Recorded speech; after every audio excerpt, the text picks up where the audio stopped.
नमस्कार दोस्तों, आपकी आज ऑनलाइन क्लास यूथ पाठशाला में आपका स्वागत है। मैं सूरज आपके लिए आज क्लास 9th का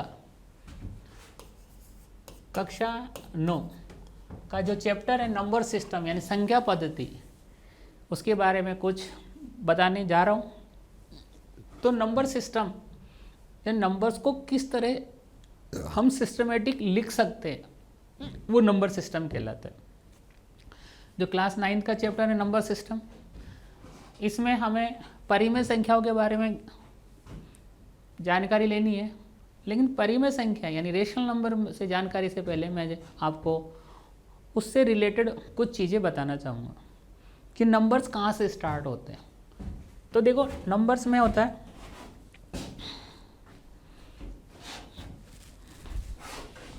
सबसे पहला प्राकृत संख्याएं।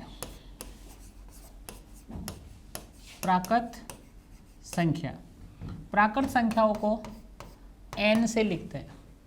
जो प्राकृत संख्याएं होती है वो नेचुरल नंबर होती है और 1 से स्टार्ट होती है और अनंत तक जाती है। उसके बाद में ये प्राकृत संख्या है जिसे नेचुरल नंबर बोलते हैं। उसके बाद में पूर्ण संख्या जिसे W से डिनोट करते हैं।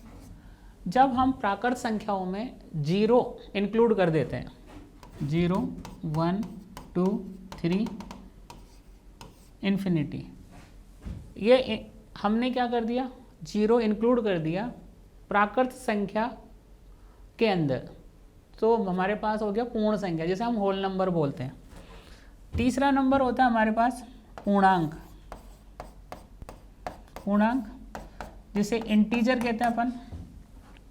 ये इंटीजर क्या होता है कि अगर दुनिया में जितने भी पूर्ण संख्या है, पूर्ण संख्याओं को अगर मैं नेगेटिव लूँ और पॉजिटिव भी ले लूँ और 0 भी, तो वो पूर्णांश बन जाता है। ये पूर्णांक बन जाएगा। जैसे कैसे, 0 1 2 3 इस तरह चला गया, इधर -1 -2 -3 इस तरह।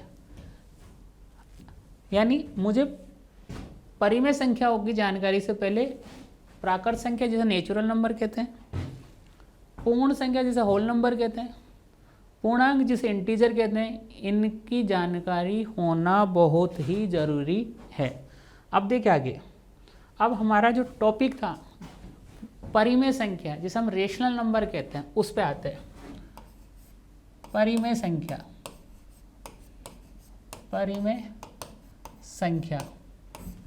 यानी रेशनल नंबर।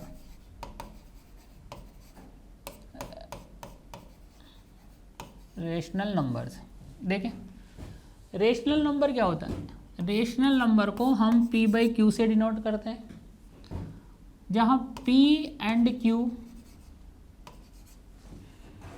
इंटीजर होता है। इंटीजर यानी पूर्णांक। और q क्या नहीं होना चाहिए, 0 नहीं होना चाहिए।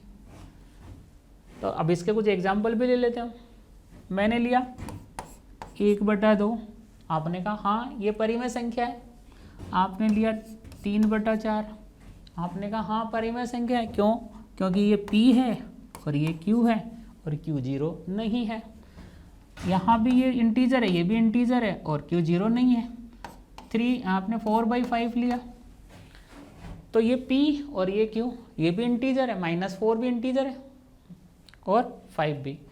तो यानी ऐसा नंबर जिसे मैं p/q फॉर्म में लिख सकूं, जहाँ p और q इंटीजर होना चाहिए और q 0 नहीं होना चाहिए, ये होता है परिमेय संख्या।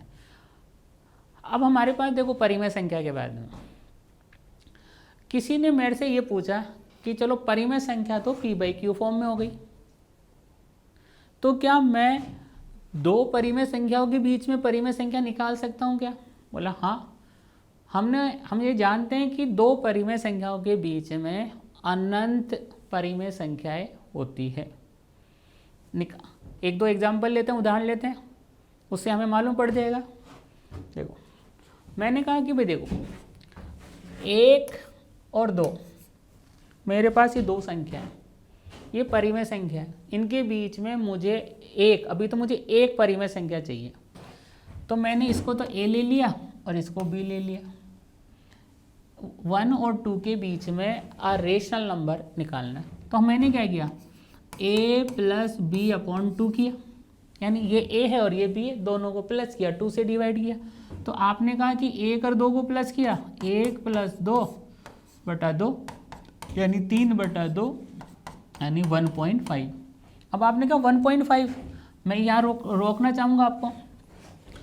3/2, जो 3/2 ये भी परिमेय संख्या है भाई, डेसिमल में नहीं जा रहा, मैं दशमलव में नहीं जा रहा, अभी सिर्फ मैं इतनी सी बात कर रहा हूँ। अब आप कहोगे सर इसको नंबर लाइन पे लिख के बता दो, मैंने कहा देखो नंबर लाइन पे, ये नंबर लाइन है, ये a है और ये b है, मतलब ये 1 है और ये 2 है। यहाँ कहीं ना कहीं इन दोनों के बीच में 3/2 होगा, क्योंकि 3/2 एक्चुअली में 1.5 होता है, और 1.5 यानी 1.5 होता है, वो 1 और 2 के बीचों बीच में होता है। ये 1 है, ये 2 है, और ये वाला पार्ट ही है बीचों बीच में। आपने कहा सर आपने एक नंबर तो बता दिया, आप बहुत सारे नंबर बताओ। तो मैंने कहा देखो दोस्तों, हमने एक नंबर लिया, ठीक है, 4 ले लेता हूँ, और इधर 7, ये दो संख्या है, परिमेय संख्या है। अब इसके बीच में मैं क्या करूँगा, मैं इसके बीच में 9 ये परिमेय संख्या डालूँगा, 9 परिमेय संख्या निकालना मुझे। तो आपने कहा सर ये तो लग रहा नहीं हो जाएगा। मैंने कहा देखो, ऐसे क्वेश्चंस को करने का एक तरीका होता है, ये सॉल्यूशन ये कहता है कि जो जितनी आपको परिमेय संख्या निकालनी है ना, उसको आप क्या करो, n ले लो। तो n बराबर हो गया 9। अब क्या करेंगे, उस n में 1 प्लस कर दो, यानी n प्लस कर दो। तो हमने कहा 9 + 1 किया तो कितना हो गया, 10 हो गया। फिर क्या करना है, ये आपका पहला नंबर था और ये आपका लास्ट का नंबर था, इनके बीच में तो करना अपन को कितनी, 9 परिमेय संख्या ये। तो देखो n + 1 कितना आया, 10। तो आप क्या करो, इसको 10 से मल्टीप्लाई करो और 10 से डिवाइड करो। इधर भी इसको 10 से मल्टीप्लाई करो और 10 से डिवाइड किया। आपने किया, रिजल्ट क्या है, रिजल्ट क्या है देखो, ये हो गया आपका 40/10 और ये आ गया आपका 70/10। ठीक है, हमें क्या चाहिए, कितने नंबर चाहिए, हमें तो 9 नंबर चाहिए। तो मैंने कहा देखो भाई, ये 40/10, अब 40 से बड़ा नंबर बढ़ते हुए क्रम में बोल जाऊँ, 41/10, 42/10, 43/10, 44/10, 45/10, 46/10, 47/10, कितने हो गए, 1 2 3 4 5 6 7, 48/10, 49/10। ये लो जी, हम ये जानते हैं हमारे पास तो अनंत संख्याएं होती है, हमने तो सिर्फ 9 ही लिखे हैं। देखो ये हो गया आपका, ये हो गया आपका 4, 1 0 से 1 0 4, और ये हो गया आपका 7। आपने 4 और 10 के बीच में, इसने तो 9 ही पूछा है, हम तो अनंत संख्याएं डाल सकते हैं। हम फाइंड आउट कर सकते हैं कि दो परिमेय संख्याओं के बीच में अनंत संख्याएं निकाल सकते हैं। एक और एग्जांपल लेते हैं, ठीक है। एक चीज़ और बता देता हूं मैं आपको कि एक एग्जांपल इस तरह से भी आ सकता है आपके जो एनसीईआरटी क्लास 9th है उसमें, कि क्वेश्चन इस तरह से है कि जो आपकी प्राकृत संख्या है, क्या वो पूर्ण संख्याएं हो सकती है। आपने कहा प्राकृत संख्या है, पूर्ण संख्या है। प्राकृत संख्या यानी n होता है नेचुरल नंबर, और जो पूर्ण संख्या होती है वो होता है W, कि हाँ प्राकृत संख्या पूर्ण संख्याएं हो सकती है लेकिन पूर्ण संख्या प्राकृत संख्याएं नहीं हो सकती। ये मैं करवा देता हूँ क्वेश्चन कि मेरे पास n है, वो है 1 2 3 4 इस तरह से, और मेरे पास W है 0 1 2 इस तरह अनंत। अब क्वेश्चन ये क्या प्राकृत संख्या होल पूर्ण संख्याएं हो सकती है क्या? बोला हाँ, प्राकृत संख्या है पूर्ण संख्या है, क्योंकि पूरी का पूरा W के अंदर आ रहा है, लेकिन पूरी W है जो पूर्ण संख्या है वो प्राकृत संख्या है नहीं हो सकती, क्योंकि यहाँ पे 0 बच गया। 0 तो प्राकृत संख्या में आता ही नहीं है। ठीक है, तो मेरा क्वेश्चन ये इतना सही था कि जो n है वो W के अंदर बिलोंग कर सकती है, लेकिन W n के अंदर बिलोंग नहीं कर सकता। ठीक है, आगे का एक एग्जाम्पल लेता हूं मैं आपको। एग्जाम्पल है आपका, जैसे एक्सरसाइज का क्वेश्चन है हमारा 1.1 का, एक्सरसाइज 1.1। इसका पहला क्वेश्चन ये कहता है इज 0 अ रेशनल नंबर, कि क्या 0 एक परिमेय संख्या है। तो देखो 0 को ऐसे ही लिखते हो आप, ठीक है। क्या मैं 0 में 1 कर सकता हूँ? कर सकता हूँ।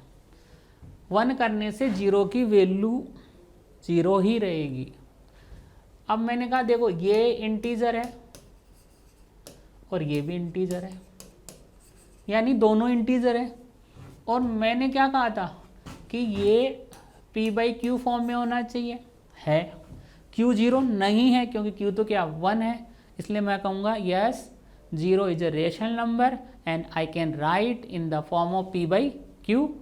मैं 0 को p/q फॉर्म में लिख सकता हूँ।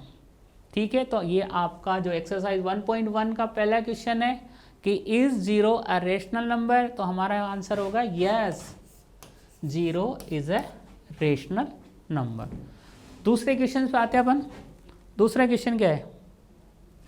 दूसरा क्वेश्चन ये कहता है find 6 rational number. Question number 2 है फाइंड 6 रेशनल नंबर।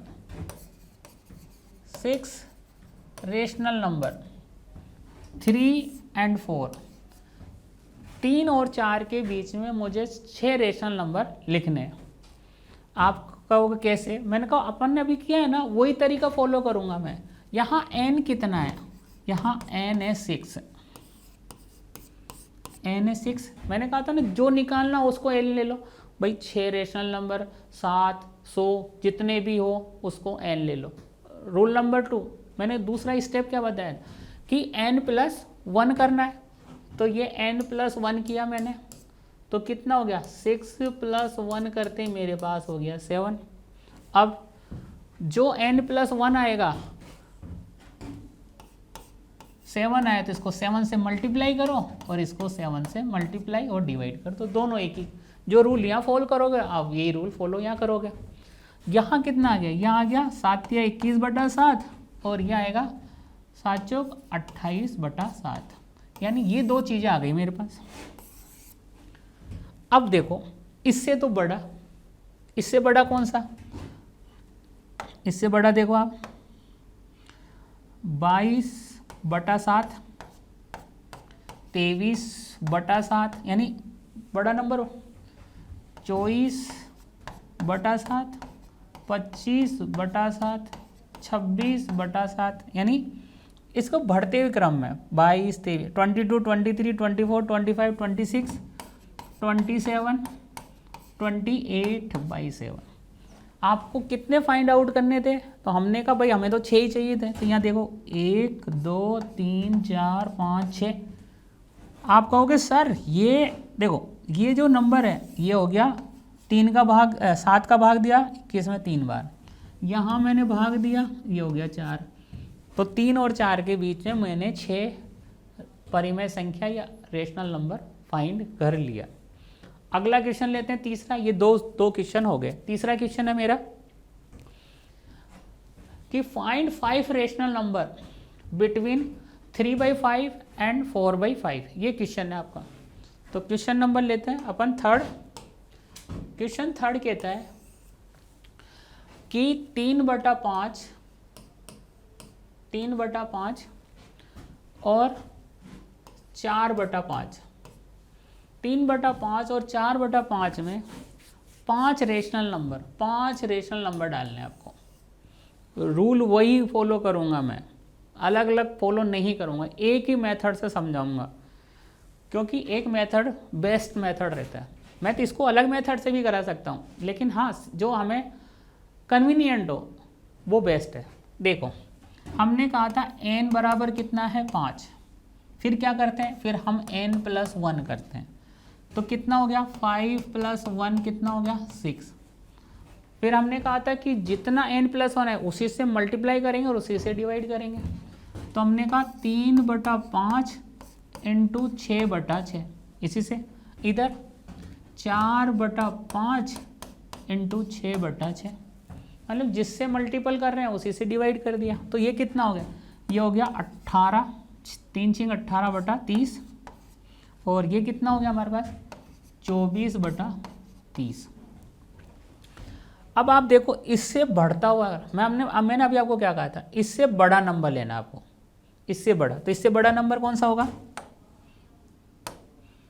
मैंने लिया 19/30, 20/30, 21/30, 22/30, 23/30 और ये 24। कितने नंबर चाहिए थे मुझे, 5। तो 1 2 3 4 5, ये 5 नंबर आ गए। ठीक है, अब अगला क्वेश्चन देख लेते हैं। ट्रू फॉल्स वाला स्टेटमेंट वाला है, उसको रीजन देना। Every natural number is a whole number. देखो अभी हमने क्वेश्चन किया था, चौथा क्वेश्चन है इसका, चौथा क्वेश्चन है, चौथे का पहला पार्ट है कि every natural number is a whole number. जितने भी नेचुरल नंबर है वो होल नंबर होंगे। Every natural number is a whole number. देखिए मैं आपको समझा देता हूँ।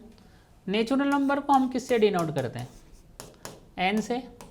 वो स्टार्ट होता है 1 2 3 4 5 6, और होल नंबर होता है हमारे पास 0 से स्टार्ट होता है 1, इस तरह से। अब आप देखो every natural number is a whole number, ये नेचुरल नंबर है और ये होल नंबर है। इसने कहा every natural number is a whole number. मैंने कहा हाँ, जितने भी नेचुरल नंबर है वो सारे होल नंबर हो सकते हैं क्या। देखो every natural number is a whole number, पहले जीरो या प्रॉब्लम क्रिएट कर रहा। अगर ये कहता every whole number is natural तो statement wrong. Every natural number is a whole number, statement is correct, true. ये ट्रू है, स्टेटमेंट ट्रू है। अब देखते हैं नेक्स्ट है every integer is a whole number. देखो इंटीजर पूछा है इसने, इंटीजर के बारे में बात कर लेते हैं। इंटीजर ये 0 1 2 3 और ये -1 -2, इस तरह। अब देखना ध्यान से, इसने क्या कहा, सेकंड पार्ट है every integer is a whole number. क्या सारे इंटीजर है क्या होल नंबर में आ रहे हैं क्या। आप कहोगे सर नेगेटिव तो है ही नहीं हमारे पास, जो इंटीजर में वो होल नंबर में तो है ही नहीं। तो आप कहोगे नो, स्टेटमेंट इज रॉन्ग, क्योंकि इंटीजर में नेगेटिव नंबर है जो कि होल नंबर में नहीं है, यानी पूर्ण संख्या में नहीं है। तो हमारा जो स्टेटमेंट होगा वो रॉन्ग हो जाएगा।